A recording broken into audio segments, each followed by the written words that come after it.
So hello guys, welcome to NK Technology. আজি এটা নতুন ভিডিও আপোনাৰ কাৰণে লৈ আহিছো। আজি মই PowerPoint এটা simple tricks দেখাম।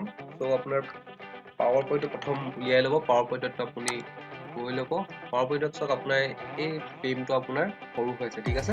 আপোনালোকে বোলে স্লাইড শ্ব দেখাম বুলি ভাবিছে, স্লাইড শ্বত চাওক আপোনাৰ বোলে ইনক্ৰিজ হৈ থকা নাই আপোনাৰ ফ্ৰেমটো, ঠিক আছে?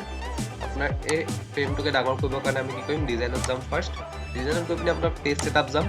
পেজ ছেটআপত গৈ পিনে আপুনি কি কৰিব, ইয়াত ক্লিক কৰি দিব।